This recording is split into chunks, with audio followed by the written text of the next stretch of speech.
Everybody,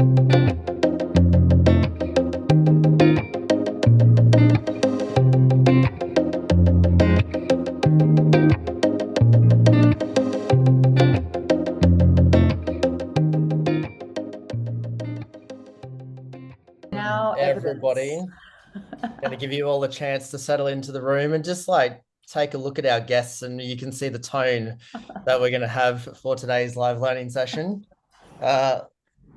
Been a bit of fun in the last 10 minutes in the background. Welcome everyone to Live Learning 35. Really excited to have you with us today. I'm in Adelaide, actually, on Ghana land. Coming to you from a hotel room while on the road. I'd love to know where you're from. So please jump into the chat, introduce yourself, let us know which lands you're on at the moment. And let's get ready for a really fun, inspiring conversation. Really excited for today's live learning. Just a reminder that today is being recorded. We'll get the recording out to everybody within 48 hours after today. But you're here, so you're seeing it live, which is awesome. And that's exactly what we want. We'd love for you to engage with the session today. I'm going to have my work cut out for me with this panel, but I'd love for you to ask questions, share your thoughts, like the comments. Please don't feel like you need to wait until the end to engage as part of today's live learning. I'll monitor the chat and try and weave some questions in as we can. Now, I thought we might start with something a little bit different today. Let's try and get a screenshot early. Okay, so I'd love it if everybody who's in the room at the moment is prepared to throw on your camera. Let's see if we can get a screenshot. As many people Feel free to put a mustache on too, if you'd like to. This is a safe place. It's in the filters area of your camera. So, get excited. Yeah, it's great to see our panel with our video effects. So feel free to join in. All right, let's get the screen ready. I'm going to get a screenshot. Thanks for joining us, everybody. All right, so big smiles. Awesome, thank you. All right, now you can turn your camera back off or leave it on. Or stay with us. Yeah. Nope, everyone's out. No, that was yeah. Oh, that was fast. It was short-lived, but it was nice to see everyone. Indeed. All right, now let's dive into it for today. I'm super excited to host this panel this afternoon. We've got Dr. Selena Fisk, Luca Parry, and our very own Nick Dyson. And when these three get together, something special happens. And in this case, it is a collaboration. We're going to dive into Informed Futures a little later in the session. It's coming later in the year, but it is an exciting collaboration between our three guests. And let's be honest, today could go anywhere. Look, the running joke is that I have my work cut out for me, as I said, to keep the three of them wrangled, or maybe I just don't even try. Let's see how we go. But I'm ready to dive in. So in a moment, I'm going to ask our guests to tell us a little bit more about themselves and their work. And look, importantly, I want to get under the hood just a little bit. Guests, I'd love for you to tell me what your why is. What was your spark? Why do you do the work that you do? Why is it important to you? Selena, I'd love to start with you. Tell us a little bit about yourself. I don't know if I can do this with these things still on my face. Yeah. But, okay, I'm going to turn these off. Yeah. Although I did think a burglar with pink lipstick was pretty cool.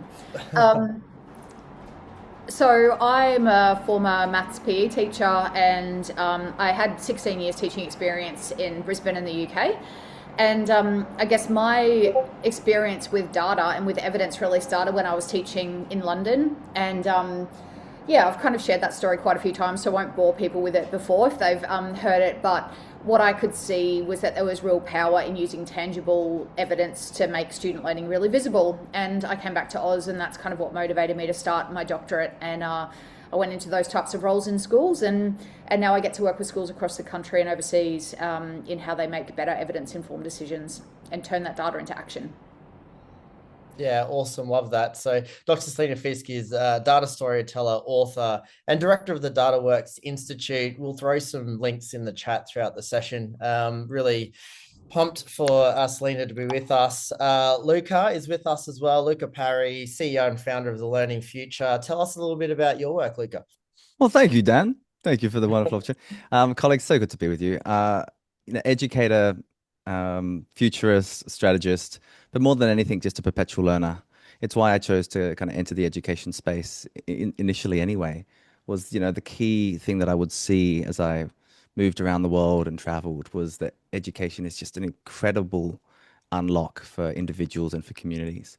And so I studied to become a languages teacher, drama and PE as well, and have continued kind of that language learning. I almost took a left turn and became a full-time applied linguist and researcher, but I went into educational leadership instead and spent most of my time in schools in Indigenous community school, actually, in the Anungupinjari Yankunytjatjara lands in South Australia, and then have spent, oh gosh, it's now well over a decade working alongside schools and systems in leadership, capability development, in innovation, in what might the future look like.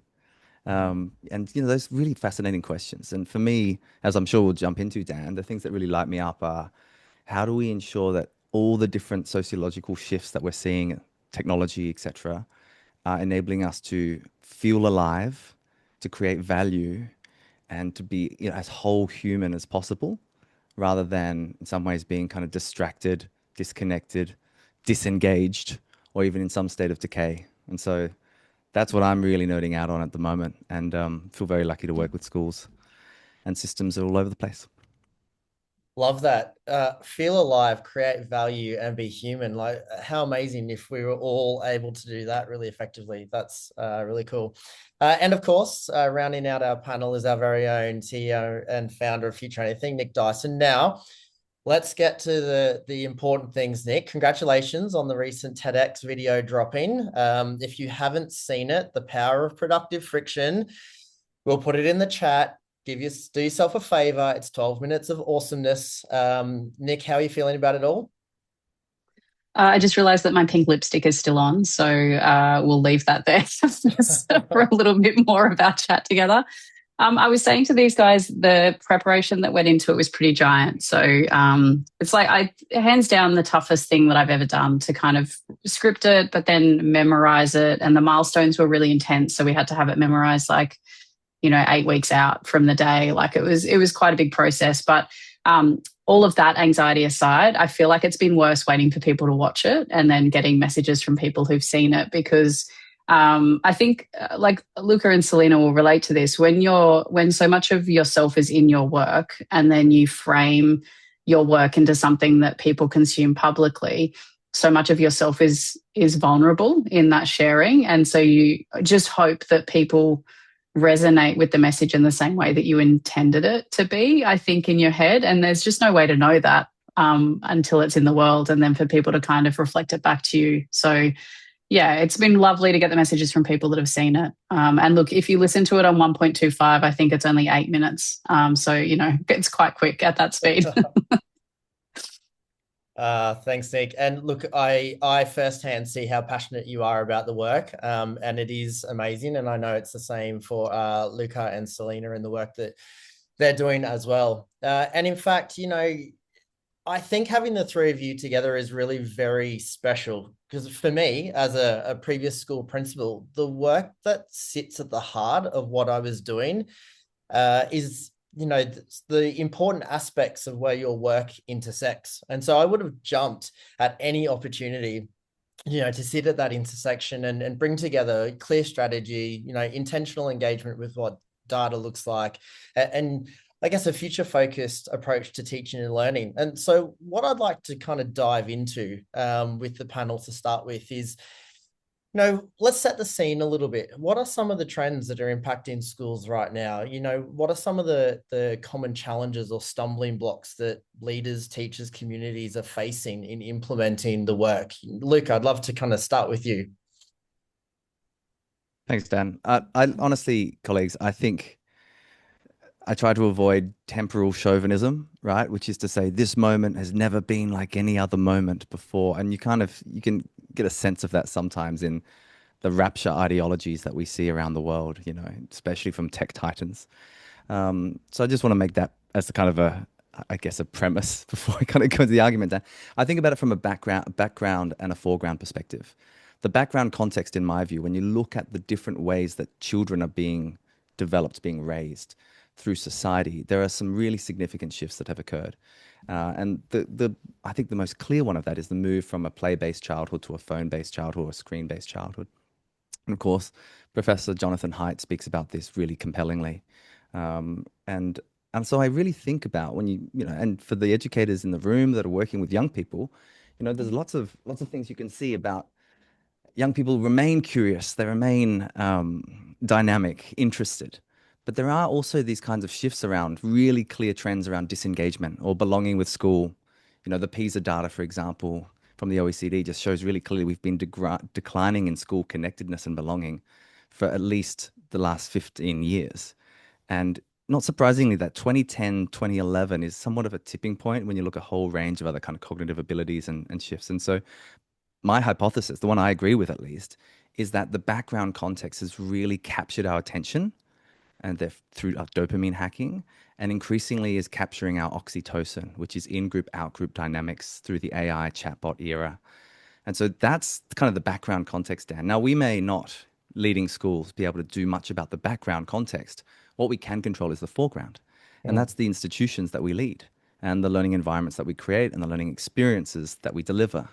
And so for me, schools, paradoxically to some, are becoming more important because they are establishing themselves as the key space for human connection in a world that is digitizing fast. And COVID, of course, accelerated that in 6 weeks, what would have taken a decade.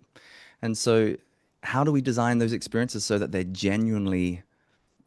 feel real, they feel engaging, and that we are doing, I would say, slow learning, not necessarily even fast learning. I think, Nick's point in her TED talk around productive friction hits it on the head. We've engineered friction out of the background context. And so how do we create the conditions for learners to love the difficulty? What's often called deliberate difficulty in learning, right? So that for me is really moving from a transaction frame of a teacher into an architecture or designer frame, which is how do I design the conditions? Yes, instruct explicitly when we need to. Yes, make sure people know what's required and the behavioral standards are adhered to. But certainly this whole idea that our job is to, quote, teach science or teach drama is a completely old paradigm. And I'm very interested in what does it mean to teach humans, first of all. There's a bit of a reframe. And then think about teaching humans how to learn. And then we're starting to kind of really understand that I'm not a teacher of subjects, i.e. knowledge. I'm a teacher of subjects, human. And so that shift for me just has there's a whole different philosophy we come from, therefore, in terms of what the future of learning looks like. To me, it's not having a screen in a classroom, frankly. It's the opposite of that. It's deep inquiry, developing the key capabilities, the dispositions, which frankly have the premium today, not just the knowledge. It's what we do with what we know, as Tony Wagner said a long time ago out of Harvard, And of course, the thing I'd add, Dan, to close this up is it's the piece around character. Who are we becoming? And in our work, we spend a lot of time working with schools on strategy specifically, saying, well, who are you becoming as a learning organization? What will you not stand for? What will you never change? And of course, where will you allow yourselves to engage with some of these godlike technologies to help you deliver truly human-centered experience? Thanks, Luca. Nick, let's kind of expand a little bit on that. Luca spoke about how engagement looks different, and with trends around things happening in schools, it's going to continue to look different. What do you see as some of the stumbling blocks or the challenges that schools are facing? Yeah, I think Luca really captured a lot of, what we believe at Future Anything around that pedagogy for purpose. It's not about weaponizing a singular type of pedagogy in the classroom, but, really focusing on who are the learners in that space and then what learning experience is going to draw out their passion and their potential in that learning environment. So I definitely think that's part of it. I've been really fascinated by this question, I think, when we talk about the future of schooling, whether it's strategy or anything else. And, this idea of who do we want our learners to be when they leave us? And so, all of the designing that we do in schools needs to culminate in creating the conditions to enable that adult to emerge from the young people that we find in our learning spaces. And so I think in coupling that question with like, who do we want our learners to be when they leave us? I think the second challenge that I'd put to schools is, do we want our learners to find their greatest success with us or when they leave us as well? And so, what are we setting young people up? Is it for their greatest success to be the ATAR number that they get in grade 12? Or is it for them to be set up to do great things that we can't even fathom when they leave our classrooms? And so maybe my question to schools when they're looking at whether it's pedagogical frameworks or teaching and learning frameworks, whether it's building a 3-year strategy and the 12-month roadmap that sits underneath that, whether it's, looking at the structures and systems that sit underneath their professional growth plans or their professional learning plans or any of those things, all of it should be driving this one goal, which is for our young people to grow into the humans that we want them to be when they leave us and to find great success on the other side of the education. Like almost education is the gift that then unlocks all of this other great stuff on the other side of it.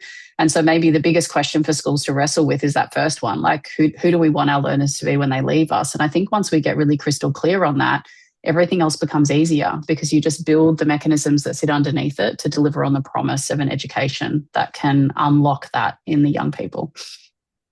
Yeah, thanks, Nick. I think that's actually a super important thing is for schools to, I guess, redefine what does success look like within a school setting. Selena, where does data play a part in this? And, what are some of the challenges that schools might be facing around how to engage with data? And what's the link back to how does that inform schools to set up the conditions for learners to be successful when they're moving through? Yeah, well, more broadly, I guess when I talk about evidence, we're talking about both the in-school evidence and the outside school. So the research information that we have about good practice and the future of education. And I guess the role that I'm kind of playing in school improvement is that piece around what, as Nick was saying, like what do we want our learners to be and how do we get really great evidence from our young people, from research, and look outside to think about, well, what does that kind of future direction look like? But then the strategy and the vision and the aspiration is one thing, and then it's the operationalizing the strategy that then is where the rubber hits the road. Like you can have a beautiful, shiny graphic, strategic plan, annual improvement plan, but if nothing actually changes in the day-to-day, then we're not going to be moving towards achieving that. So for me, it's the evidence that we're using both to kind of inform those decisions about who do we want to be, where are we going, but it's the idea of lag versus lead data. What's that lead? What are the lead indicators and the evidence that we're collecting along the way to know whether or not we're on track? And Dylan William has a really great analogy about formative assessment being like when Poppy's just come to bring me his giraffe. He has this analogy about flying from Glasgow to London, and formative assessment data is really good because it's like a pilot who has a flight path, they know where they're going, and the formative assessment data helps us kind of make those tweaks along the way so we land in the right spot at the end.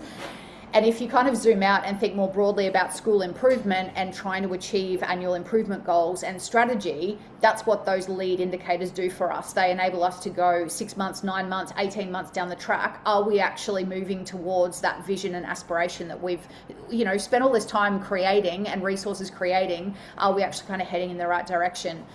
The final piece is then also data's got a real place in evaluating the impact. So we've invested all of this time and effort in doing the thing. It allows us on the other side of that decision to go, well, has it actually worked in the way that we'd intended? Has it worked equally? Has it worked for some groups more than others? Where has it been more successful? Where has it been less successful? And then that just allows us to engage in that cycle of constant iteration and learning and next steps and tweaks as we move forward. Yeah, cool. Can we dive a little bit further into that, Selena? For me as a school leader, collecting data and evidence was always a really important part of the puzzle, but making sure that we use the data that we collected, making sure we were collecting the right evidence, making sure that we weren't over collecting, all those sorts of things. These are questions that schools would be grappling with. Do you have any practical tips of how schools can start to make some really smart decisions with what data and what evidence they're collecting, when, why, how? Yeah, I mean, the first thing is really know what you stand for. And then it's about finding the data that reflects back on you the reality of those things. So, I can come in and kind of identify some key data sets, but at the end of the day, if those things aren't important or relevant to you, there's not really much point kind of having them, to be honest. And while we have to, there are some data sets and some sets of evidence that we have to collect, it really is up to the school and to school leaders to go, actually, this is who we are and this is what we value. And the best types of evidence for us to make good decisions about this, for that constant iteration, constant learning. And I know Nick in the Future Anything model talks about the idea of agility. And, we were talking the other day, Nick spoke at my conference a couple of days ago, and, I was talking about iteration of staff and school programs and focus. And it's exactly the same what we're talking about for young people. We have to be agile. Nothing we do is ever going to be perfect. It's never going to work for everybody. So it's about identifying for ourselves what matters and actually kind of drawing a line in the sand and going, these are the things we're focusing on, and almost then giving ourselves permission to disregard or de-implement some of the other things that we maybe were doing. And obviously literacy is important. There was a school I was working with that were collecting 4 different, it's a very specific example, but they were collecting 4 different types of reading data almost weekly. And I was like, why? No, well, literacy is important. I'm like, yeah, it is, absolutely, but we're just over collecting, and we've got to get off that hamster wheel of collect and actually get into translating that evidence into action and doing something with it. Yeah, thank you. And I think what you spoke about there about connecting to what you really stand for as a school, it links back to what Nick was saying around what are the success markers, what does success look like for a school. Luca, I think this really connects back to schools getting strategy right and their vision right and knowing where they're going. And I guess what I'd love to know is what do you see as some really tangible markers of schools that have got this right? What are some of the things that they're doing to help this cut through? Great question, Dan. I feel like it's as much what schools choose not to do. Right? I like to say, and I'm sure I'm paraphrasing someone, but strategy is as much about omission as addition. And I think schools are flooded with different initiatives, and they are such beautifully dynamic places. But of course, when you think about strategy, strategy is anything beyond business as usual. And so often in the strategic plans that often we see when we come into work alongside a school, we say, this all looks fantastic. This is great. But in some ways, what's the direction that this is taking you towards? And so, especially because this is kind of where I've come from in my own kind of research and experience, taking a futures literacy view and strategic foresight and adding design thinking to that around the design of a strategy, I think is a really powerful combination. Because so often what we're doing is we're designing for the future. And so we'll do a SWOT analysis, which I think are great. I'd love a good SWOT, right? Okay, what have we got here? Yeah. So what we're trying to do is design forward. Now that's fine. But in education, we're pretty good backwards designers as well, especially because we know where we want to get to. And so at the strategic level, as boards and senior leadership teams, we think playing in the speculative space is incredibly important, looking at different scenarios for your demographics, your enrollments, for different kind of community elements, for different learning models or methodologies that might become true or otherwise, the role of technology, being speculative. And so what we'll often start is by using a discovery day and saying, well, actually, what's 2040 potentially look like? What could it look like? What should it look like? What might it? What do we not want it to look like, right? 4 frames. And these are futures tools. And so from that, what you start to get is, well, what do we care about? That directional piece that I think, to try to get clarity in a world where we seek certainty, but it's impossible. Because anyone that's certain today is trying to sell you something or kid you, frankly. The reality is we live in an uncertain world, and it's increasingly so. And so how do you get clarity but not certainty? And so that I think is what you have. You walk in, you hear a shared language. My colleague, Dr. Ann Knott, calls this same pageness. People on the same page. You have a conversation, you walk down the hallway, you hear someone say something, you're like, oh, wow, okay, that's interesting. This is where staff meetings are actually about learning, not about administration. And what kind of learning? Learning that's aligned to the strategic goals that have been set for the organization's evolution. So those are some of the kind of key pieces, Dan. But, the hallway test is always a classic one. Wandering into a classroom, the thing that we love is a single articulation, a SOAP, a strategy on a page, not a 12-page document, although that is still good to have to show parents and others. But what's actually happening internally? Do staff in their conversations use some of the terminology? Are they bought in? Last thing I'd say is the process matters as much as the product here. And I think as educators, we'd all agree with that. So a co-design process that enables people not just to have a voice into something, but to be a co-author of it. I think that's the most powerful way you get somewhere. People then may never look at the strategy again, but they feel like they have an increased sense of agency and thus collective efficacy. We can make a difference. We are doing this together. And that's what we see about schools that are doing really effective work, I think. Yeah, thank you, Luke. I know as a leader, I used to use the phrase a lot of, I want to see it lived and breathed, and I don't want to see it owned by one person. Is this school owned or is it owned by an individual? And so, Luca, can you offer any kind of tips for schools where they might start to build that kind of culture? So you've mentioned a couple of those tools or practices. Is there anything else that schools could do tomorrow to begin finding more culture of having things lived and breathed? Well, I often think, it relates to everything Selena and Nick have also said, but, lead indicators are pretty good. And what we do in some schools, I remember a school asked me to join their board a few years ago. I said no, because it was my old school, but that's fine.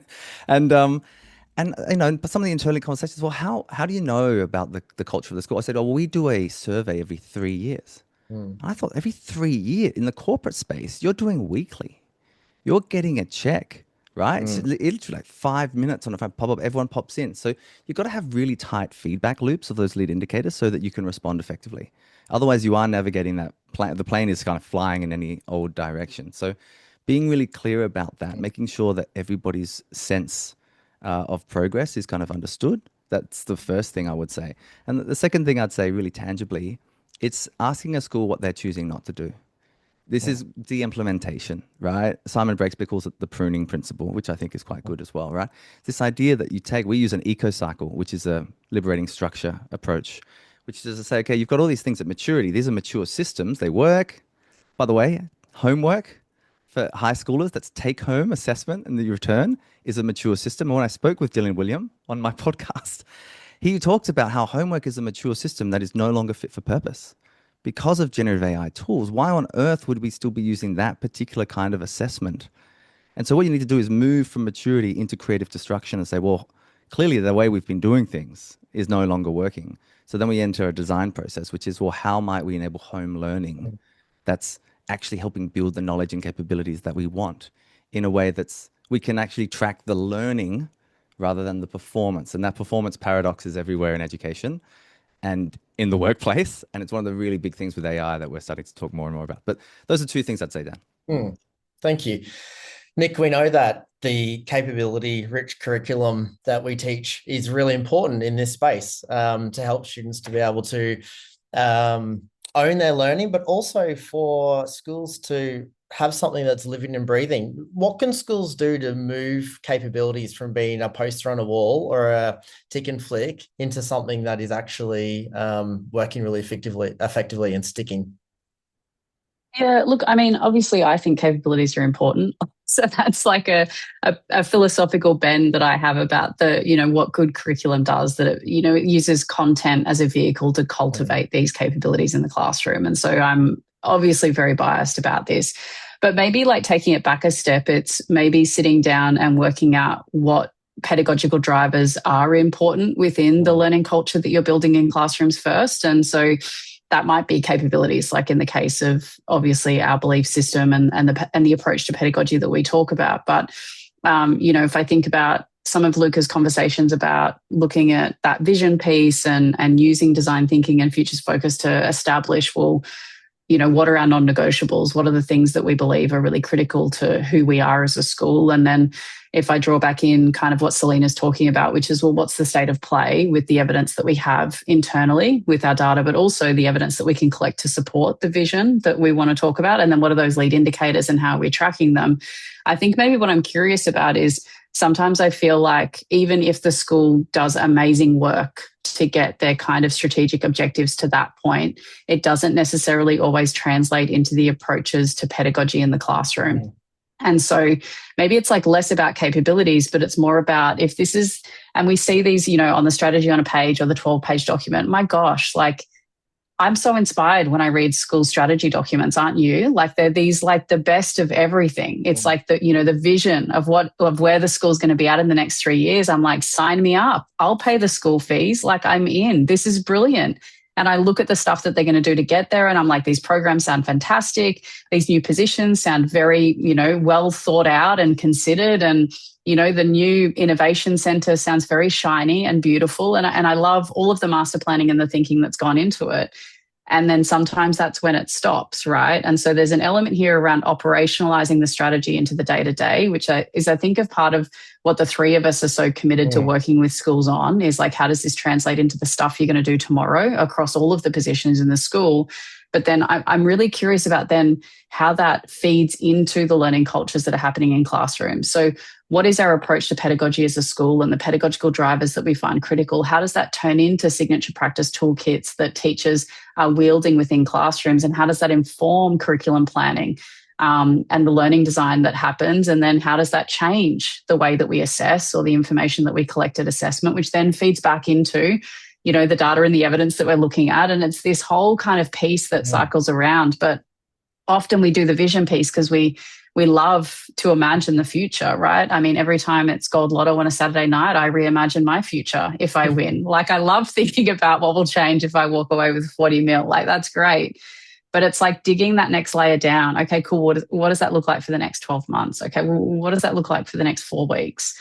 And okay, well, what does that look like for Mr. Smith in his maths classroom tomorrow? How is learning going to look different there? And I think that's the work of schools.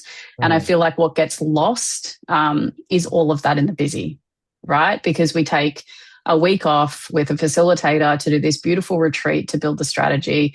And then, you know, we have this conversation about the data that we need to collect. And then everybody just kind of goes back to business as usual and it kind of falls apart. So maybe it's not about capabilities if that's not important to you, but it is about the approach to pedagogy aligning with the vision of education that you establish in your strategy. Like there has to be connective tissue between what you imagine for your school and how that shows up in period 2 in a classroom.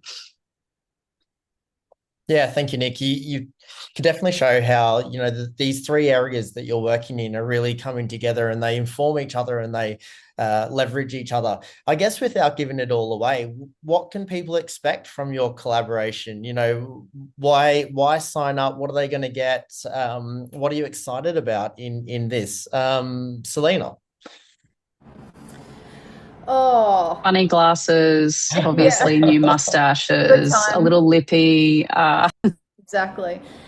You know, I think the reason why we've come up with the Informed Futures approach is because we see schools struggling with this, right? Like, we've got amazing educators doing phenomenal work and they're under the pump and they don't get a hot minute to step away and find time to have strategic conversations. In the book, The E-Myth, they talk about the idea of working in the business versus on the business, and in the business versus on.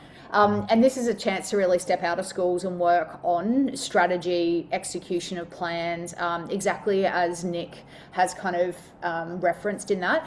I guess, you know, our focus really is around that, whatever the vision is or whatever you're aiming for, what does that operationalization look like? You know, when Nick was talking, I was thinking about, we can have the best intentions for improved outcomes for students, whether that be in learning analytics, whether it's in wellbeing, attendance, capabilities, whatever it might be. But that's not going to happen until we get teachers thinking differently and acting differently in classrooms, which is what Nick was alluding to. So yeah, over 2 days, we're going to spend time thinking about what does that look like when teachers are doing things differently in classrooms, and then what's the possible outcomes for young people. And part of that will be evidence, part of it will be, like Lucas talked about, that real divergent thinking to begin with, thinking big, thinking about what's possible. But, you know, we're also very practical people, so it'll be walking away with a bit of a roadmap for 2027 and how we're actually executing the plan. Yeah, I love that.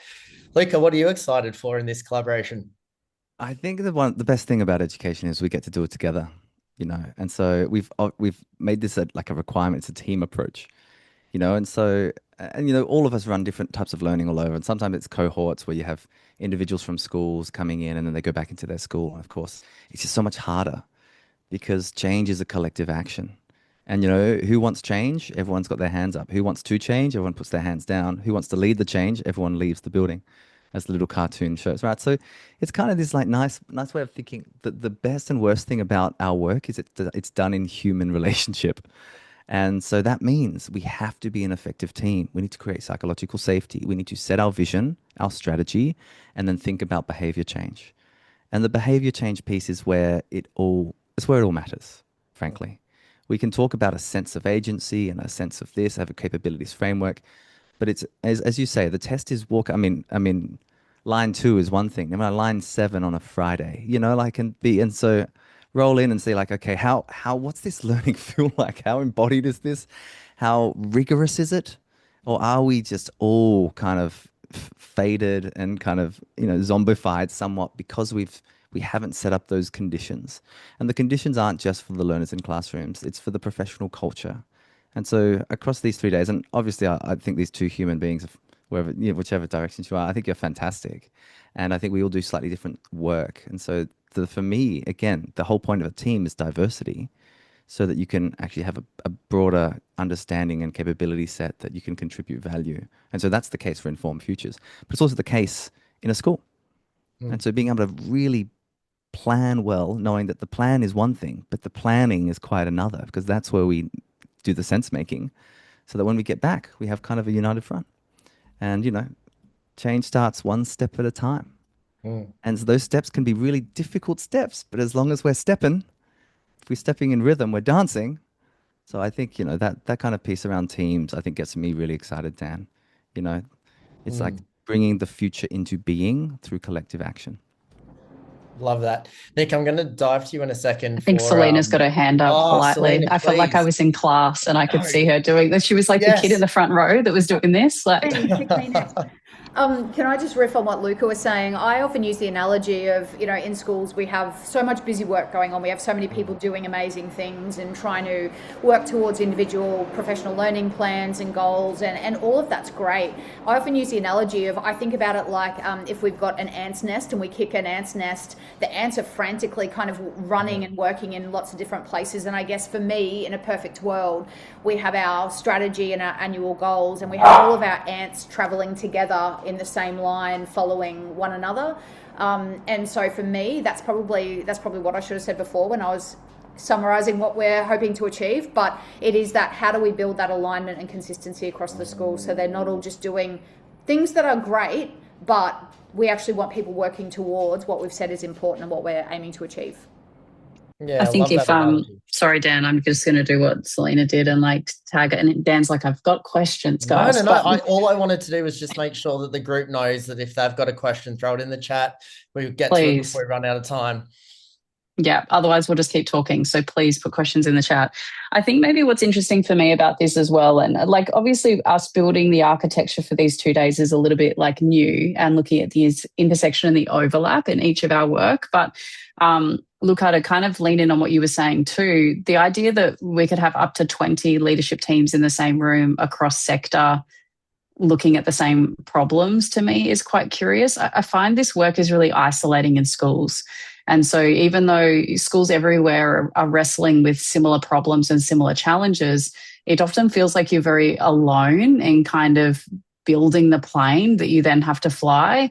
And so I don't know, like I'm curious about the learning that won't come from us in the room. And so, what kind of environment? I think principalship is lonely. I think executive leadership positions are lonely. I think if you're leading a change initiative in a school, so if you've been given this opportunity to build something new in your school, I think that can feel really lonely.